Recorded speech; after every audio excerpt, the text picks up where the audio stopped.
Somewhere over the rainbow. The words, the tune, Judy Garland's voice are familiar, as is a sense of longing to move from a world of greys to a land of colour. Maybe it's that feeling of loss for something not yet known, yet longed for, that creates this deep, lasting sense of connection with the song. How can we long for what we do not know? And yet we do. We long to be loved, to be at home in ourselves, to belong, to be fruitful, beyond anything that we've yet experienced. We long for a better shaped world, where we're kinder to one another, more caring of the earth. Somewhere, over the rainbow, way up high, there's a land that I heard of once in a lullaby. For the Israelites, the promise of something so much more was enough to set them on a journey into the wilderness, in defiance of Pharaoh's power. A promised land, flowing with milk and honey, where they will be settled on their own soil, free from their oppressors. Maybe in the beginning, it didn't matter so much who was doing the promising. It was their imagination of longing they were stepping into. That same imagination that now sets people travelling through continents, across dangerous seas, in search of new homelands.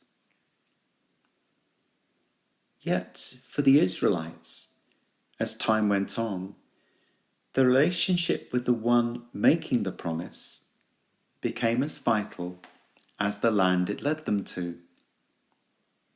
Manna from the heavens, water from the rock, a pillar of fire, and a pillar of cloud to lead and keep them.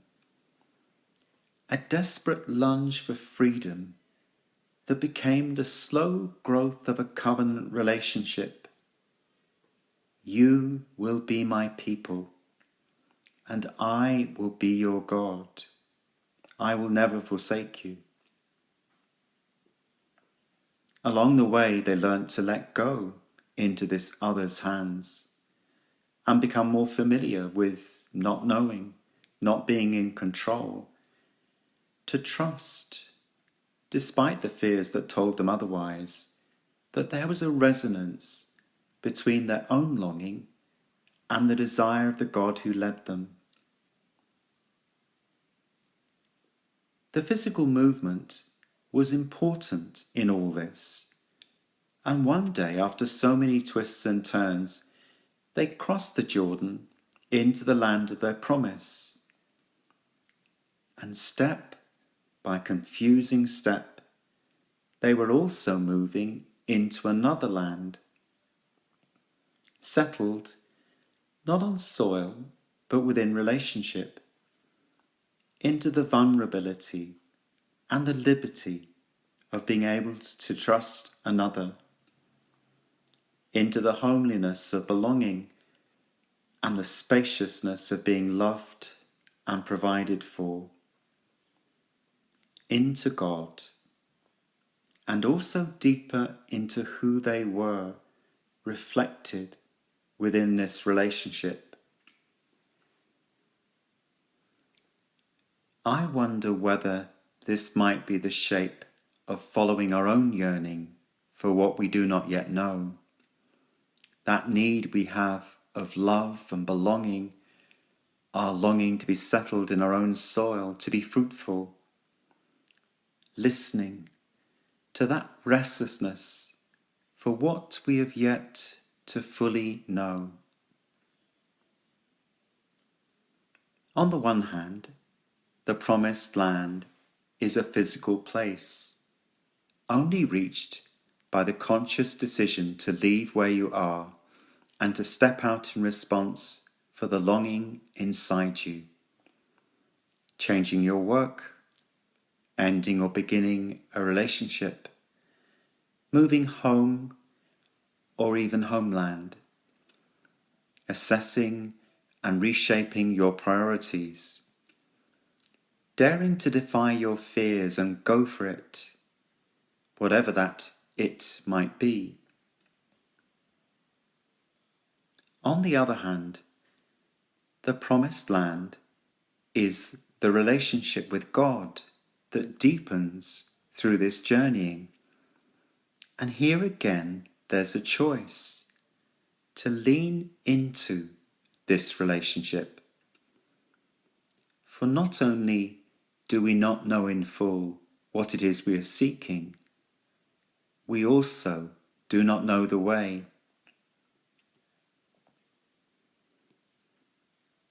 If I look at myself in these terms, from my early years, I wanted to know how to belong, how to be loved, how to express myself, how to do something useful with my life. I'm conscious, even as I say this, that I'm putting words and sentences on what was so much more intangible than these phrases. I didn't know how to find what I lacked and longed for, and my attempts to find answers were scattergun, all over the place, trying to find clues, looking to read and follow the scripts of what other people expected, or what was generally deemed to be good and useful. Somewhere along the way, God's relationship with me became more integral to my searching. Not the God outside me, the God of endless oughts and shoulds, but the less familiar God, alongside and within me, the steady and grounding place within my uncertain world, a place not of driving of fear, but where the dim awareness of love began to grow and draw me on. And with everything, a slow and inconsistent move from my familiar pattern of anxious working out into a receptivity that created the possibility of being led, trusting God, and just beginning to know and trust what is authentic in me. That all sounds very fine. The reality is messy, as I suspect it is for most of us. Yet God seems to cope well with mess, with muddled people. Listen to your longing, follow it, and do so with God, who follows you wherever your longing leads you, off the beaten track, in and out of cul-de-sacs, and who takes you, despite and by these means, home.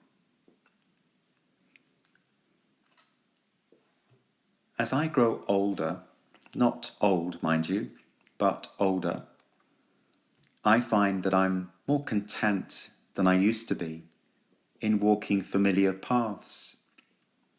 I still enjoy seeking out a new path, but I'm content to walk the known one and somehow to take it in more deeply through my attentiveness to it. A familiar circuit where my feet know the way, and I can relax into the physicality of walking.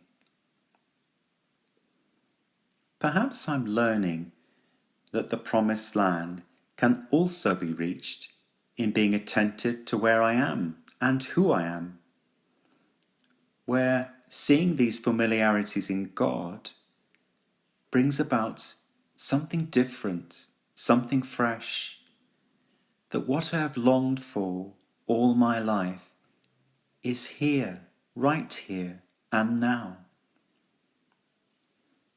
Home may not be as far as over the rainbow and way up high, even if the journey to find it is long, confusing and continuing. God is here and now, with you, with me. And in God, you and I can go on becoming, led by our own yearning into God's longing for us. I do not say we should close our minds and hearts to adventure. Perhaps it's more about being aware that whilst there are times when it's good to lace up our boots and step out towards that something we are looking for, in other moments, the adventure lies in being open to what is right here. As the poet Wendell Berry expresses, there is a day when the road neither comes nor goes, and the way is not a way, but a place. In the end, Dorothy discovers that meeting the desires of her heart can only be discovered within her own backyard, where she's come from. Yet she needs a whole journey into the magical world of Oz, in its Emerald City, the company of a scarecrow, a tin man, and a lion, to know this. Listen to your longing, follow it, and do so with God, who follows you wherever your longing leads you, off the beaten track, in and out of the cul-de-sac, and who takes you, despite and by these means, home.